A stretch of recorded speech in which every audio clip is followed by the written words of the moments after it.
things got pretty real for Selena Gomez while shooting Spring Breakers. During a pivotal moment between the former Disney starlet and James Franco, the emotional pressure of shooting the NSFW flick really took a toll on the bikini-clad 20-year-old. There is a scene in the movie where James and I have a confrontation, a very awkward, uncomfortable confrontation, she told MTV News about a particular moment in the flick. And I knew about that scene 2 minutes before we shot it. I was supposed to be finished for the day. We had finished the crying scene. I was in the pool house and I was hauling and I was so tired of crying because you'd get exhausted from crying. I was like, oh, I'm done. However, the day was far from over.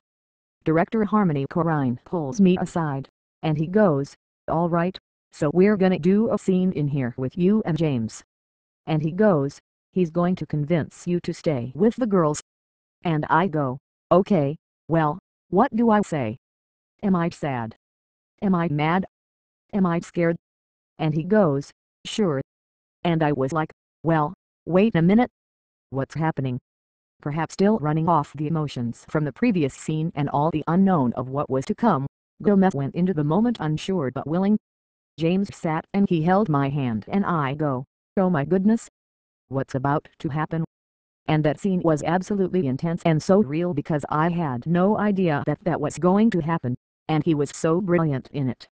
The back and forth fueled the highly charged scene, which ended in Gomez getting pretty emotional. It was just my job to kind of give it back to him, but there was a point where I couldn't handle it anymore. It was like I was going head to head, and I bowed down. It was too intense, she said. So that one is probably my favorite scene in the movie.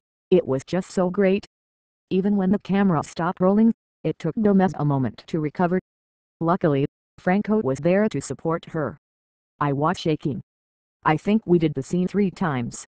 We only did it 3 times, but I was shaking at the end, she recalled. And I remember James just gave me a big hug and he was like, you did it. You were amazing. I was like, oh, thanks. I was so exhausted and the whole day was such a stressful day for me that it was great. The flick opens in limited release Friday before going nationwide March 22. In addition to Gomez and Franco, the film also stars Vanessa Hudgens, Rachel Korine, Gucci Mane and Ashley Benson.